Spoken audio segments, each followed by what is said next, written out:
Assalamualaikum warahmatullahi wabarakatuh. Izin memperkenalkan diri, nama saya Andre. Di sini saya akan memandu acara untuk bintang tamu yang pertama. Di sini kita hadirkan Ibu Ani selaku Kepala Program Jurusan Bisnis Sharing dan Pemasaran. Assalamualaikum warahmatullahi wabarakatuh. Oke Ibu, di sini kan kita sedikit mengenal tentang bisnis sharing dan pemasaran. Sebelumnya di beberapa sekolah sudah ada dan termasuk di sekolah ini. Nah, apa sih tujuan atau visi dan misi bisnis sharing dan pemasaran di sekolah ini? Boleh dijelaskan? Terima kasih Andre. Saya boleh katakan Silahkan Ibu. karena maaf ya saya nggak hafal.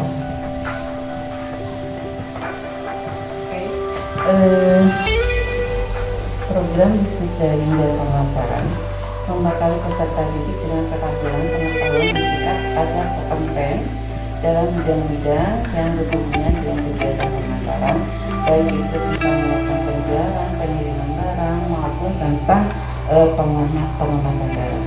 Untuk visinya, mewujudkan kompetensi kalian bisnis sharing dan pemasaran yang berkualitas dan berjurus dalam bidang bisnis untuk menanggapi persaingan di era global. Untuk misinya, membekali peserta didik dengan pengetahuan, keterampilan, dan sikap yang bermartabat serta bertakwa kepada Tuhan Yang Maha Esa, menyelenggarakan pendidikan dan pelatihan berbasis kecakapan hidup sesuai dengan kebutuhan dunia usaha dan dunia industri, menghasilkan lulusan tenaga kerja yang tingkat menengah yang kompeten dan profesional di bidang pemasaran, mampu hidup mandiri serta dapat mewujudkan pendidikan yang lebih tinggi. Baik, berbicara tentang melanjutkan pendidikan yang lebih tinggi lagi, mungkin orang-orang yang dominan mengenal bisnis BDP ini atau bisnis sharing dan pemasaran ini, itu mungkin hanya menganggap bahwa bisnis ini tuh kedepannya hanya akan menjadi seorang kasir dari Indomaret atau apa gitu. Nah mungkin di sini Ibu bisa menjelaskan tentang keuntungan BDP kedepannya bakal kayak gimana sih? Oke, pertanyaan saya juga saya ingin tanyakan kepada Andre. Kalau menurut Andre, seseorang yang berhasil itu dilihat dari apa?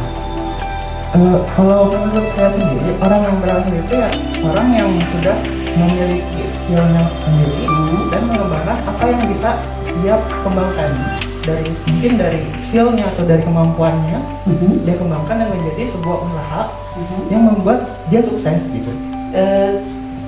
Seseorang dilihat dari sukses itu dari apa menurut Andre? Dari kemampuannya. Misalkan dilihat kemampuannya di sini kemampuan apa? Mungkin kemampuan entah dia bertransaksi, mungkin kemampuan dia seperti mengedit video atau kemampuan yang memang dia miliki gitu. Oke. Sebagian besar masyarakat itu selalu menilai bahwa seseorang dianggap berhasil jika dia sudah mempunyai rumah mewah misalkan, dia sudah mempunyai kendaraan yang bagus, dia sudah mempunyai kedudukan yang baik, ya.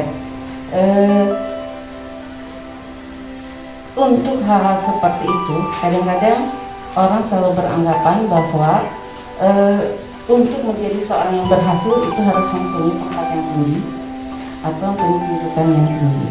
Tapi coba Andre sekarang katakan, di dunia orang yang berhasil itu, ya, yang sekarang Andre bisa lihat, yang berhasil itu siapa aja?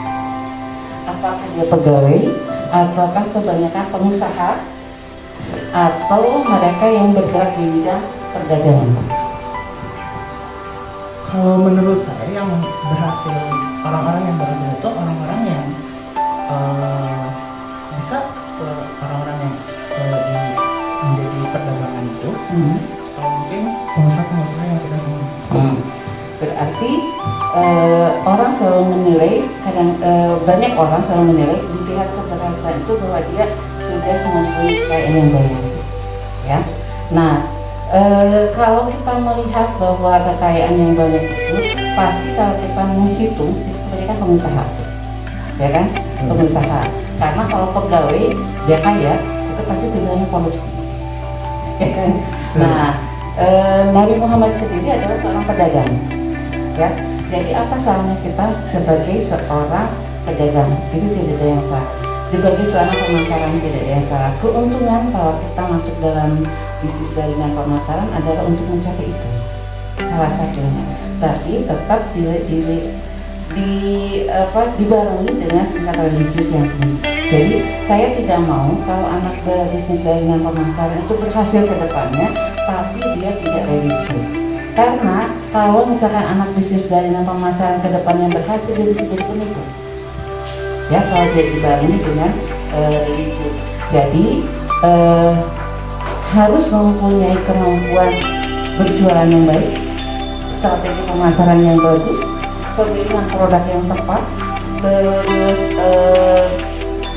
perhitungan harga pokok, harga jual dan seterusnya yang benar, tapi tidak merugikan orang lain. Jadi keuntungannya kalau kita masuk bisnis dari pemasaran, belajar itu semua. Belajar bagaimana cara menghitung harga pokok, harga jual, laba. Itu yang pertama. Yang kedua, kita strategi ini, produk ini seharusnya jualnya seperti apa, cara pengemasannya seperti apa, strategi promosinya seperti apa, terus apakah promosi ini hanya sekedar lewat offline, kalau lewat online harus bagaimana, kan ada di dalam bisnis online kan? Ya, di dalam bagian bisnis online itu ada. Atau kalau misalkan kita offline, cara menghitung harga pokoknya seperti apa. Nah, untuk pengemasannya bagaimana? Kalau kita membuat promosi, spanduknya harus seperti apa, brosurnya seperti apa, terus menentukan harga barang seperti apa, dan menentukan produk mana yang kira-kira bisa berhasil dijual. Itu yang kalau kita kebetulan masuk di bisnis dari pemasaran. Cukup menggiurkan ya Ibu ya? Iya, karena gini, sekarang pemerintah lebih senang kalau anak muda itu berusaha dibanding dengan menjadi pegawai. Ya, sekarang kita hitung saja nih angkatan Andre yang lulus itu nanti bareng dengan Andre berapa ribu, dan berapa orang yang bisa jadi pegawai? Ya kan? Iya, ya kan? Makanya kita harus lebih baik menjadi wirausaha atau menjadi seorang pedagang atau menjadi seorang sarjana pemasaran. Nah sekarang gini aja ya Andre ya, dari ujung kepala sampai ujung kaki itu kebutuhan manusia tidak terbatas. Contoh untuk kepala, untuk perempuan, dari mulai jepit rambut, bolu, pita rambut, ikat rambut, sampai jilbab dan seterusnya. Belum itu sampo itu bermacam-macam. Ya kan, ada rambut kering, ada rambut rusak, ada rambut berminyak dan seterusnya. Belum kondisioner. Andre itu dari kepala sampai kaki, berapa banyak kebutuhan manusia? Sangat banyak. Nah, itu belajar pemasaran di sana, bisnis jaringan pemasaran di sana. Di sana kita bisa belajar berbisnis dan bagaimana cara memasarkan. Baik, sangat menjanjikan untuk masa depan ya. Insya Allah ya. Ya.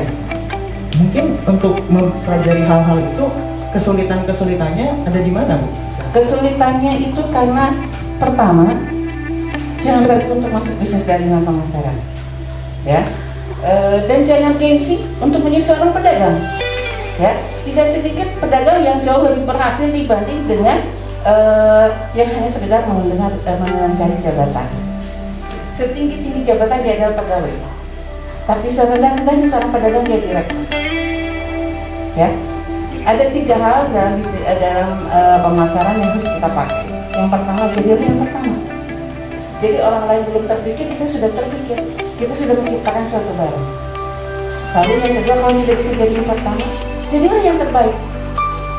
Oke lah, kamu jualan bala-bala, tapi bala-balanya lebih beda dari orang lain. Misalkan kalau orang lain hanya sekedar wortel dengan kol, bisa ditambahkan dengan telur, bisa ditambahkan dengan sosis, bisa ditambahkan dengan bakso, atau bisa ditambahkan dengan menciptakan hal yang lain. Jadilah yang terbaik. Kalau tidak bisa jadi yang terbaik, jadilah yang berbeda. Ya, itu tiga hal ya, prinsip dari bisnis jaringan pemasaran. Yang berbeda. Kalau yang lain misalkan harganya mahal, kita murah. Kalau yang lain bentuknya hanya bulat, kita bisa kotak-kotak. Kalau yang lain bentuknya kotak-kotak, kita bisa bentuk lap, ya. Atau misalkan kalau yang lain ukurannya kecil, kita bisa besar. Atau bisa pengemasan yang berbeda. Jadi kreativitas. Ya, 3 hal itu harus diingat. Yang pertama, jadilah yang berbeda. Kalau tidak bisa jadi yang berbeda, jadilah yang terbaik. Kalau tidak bisa jadi yang terbaik, jadilah yang pertama jadilah yang pertama. Yang kalau tidak bisa, jadilah yang terbaik. Kalau tidak bisa jadi yang terbaik, jadilah yang berbeda. Itu prinsip pemasaran. Cukup sangat wah gitu ya Bu ya. Mudah-mudahan wah. Saya ingin menggugah supaya anak-anak kreatif dan inovatif tidak hanya sekedar pengikut, ya, tapi bisa menciptakan sesuatu hal yang baru. Jadi tetap menciptakan hal-hal baru ya. Yeah. Terus kalau misalkan kita, ini kan di sini, wah bayangannya wah langsung kerja nih. Tapi kalau misalkan ada yang pengen kuliah tentang itu, bisa ya? Bisa. Kalaupun langsung mau bekerja menjadi pegawai, bisa. Karena banyak tempat atau banyak tempat yang menerima anak pemasaran SMK Angkasa 2. Tapi kalau mau lulusan juga banyak, mau melanjutkan itu bisa masuk ke administrasi niaga, bisa masuk ke manajemen pemasaran. Itu banyak sekolah tempat-tempat kuliah yang menjanjikan itu. Baik Ibu, terima kasih untuk jawaban-jawaban yang sangat memuaskan, sangat menjanjikan ya Bu ya. Yeah. Mungkin itu dulu yang bisa saya dan Ibu sampaikan tentang apa itu bisnis sharing dan pemasaran. Sekian, Assalamualaikum warahmatullahi wabarakatuh. Waalaikumsalam warahmatullahi wabarakatuh. Mudah-mudahan bermanfaat.